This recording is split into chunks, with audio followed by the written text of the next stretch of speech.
가지 브리핑하겠습니다. 어제 그 대수보 회의 추가 브리핑하고요. 또 한 가지는 중국 특사 관련해서 브리핑하겠습니다. 강유정 대변인입니다. 어제 있었던 대통령 주재 제8차 수석 보좌관 회의 관련해 추가 브리핑하겠습니다.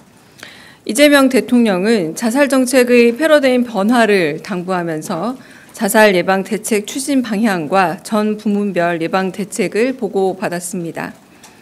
이 대통령은 특히 군인과 금융 취약계층 그리고 전세 사기 피해자들의 자살 현황과 원인에 큰 관심을 보였습니다.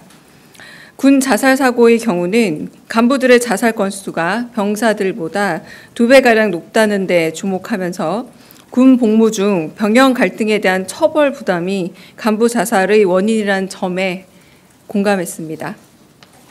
금융 취약계층의 경우는 과도한 부채와 불법 사금융에 따른 상환 부담, 추심 압박 등이 자살의 직간접적 원인이라는 점을 지적하고 금융권의 추심 편의를 돕는 게 역으로 채무자의 권리를 침해하는 것은 아닌지 따져 물었습니다. 이어 은행이 성의 없이 공시송달을 하거나 소멸시효 완성 사실을 제대로 알리지 않아 불법 추심으로 빚이 대물림돼 삶의 의지가 꺾이면 안 된다라고 강조하면서 관련 법과 세칙 개정을 검토하라고 지시했습니다. 전세 사기 피해자들의 자살을 살펴보면서는 전세자금 대출 제도의 허점은 없는지 정책의 작용과 부작용을 모두 고려해 심도 깊은 금융 정책을 짜야 한다 강조했습니다. 청소년의 경우는 상담 전화 1388의 대기 시간이 18분이나 된다는 점을 보고받고 인력 충원을 통한 즉각적 문제 해결을 지시했습니다. 연예인들은 영향력이 큰 만큼 언론 보도 후 모방 자살이 급증, 보도 준칙의 강제성을 둬 실효성을 높일 것을 주문했습니다.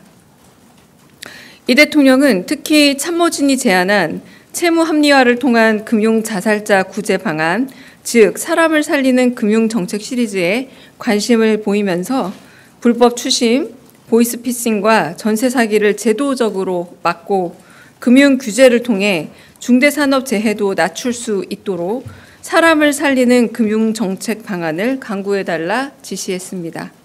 이상입니다. 두 번째 중국 특사 관련해 브리핑하겠습니다. 우리 정부는 국제사회에 민주 대한민국의 복귀를 알리고 새 정부의 국정 철학 및 대외 정책을 설명하기 위해 그간 주요국의 대통령 특사단을 파견해 왔습니다. 이번에는 오는 24일부터 27일까지 이재명 대통령의 특사단이 중국을 방문할 예정입니다. 박병석 전 국회의장이 단장을 맡아 중국 주요 인사들을 면담하고 한중 관계 발전 방향 및 양국 간 우호 정서 증진 방안 등에 대한 이재명 대통령의 메시지를 중국 측에 전달할 계획입니다. 특사단은 한중 전략적 협력 동반자 관계의 성숙한 발전을 지속 추진해 나가고자 하는 우리 정부의 의지를 전달하는 한편 양국 간 경제, 문화, 인적 교류 등 다방면에서의 활발한 교류와 협력 방안 등에 대해 폭넓게 의견을 교환할 예정입니다. 이번을 마지막으로 신정부 출범을 계기로 추진한 주요국에 대한 대통령 특사단 파견은 마무리됩니다.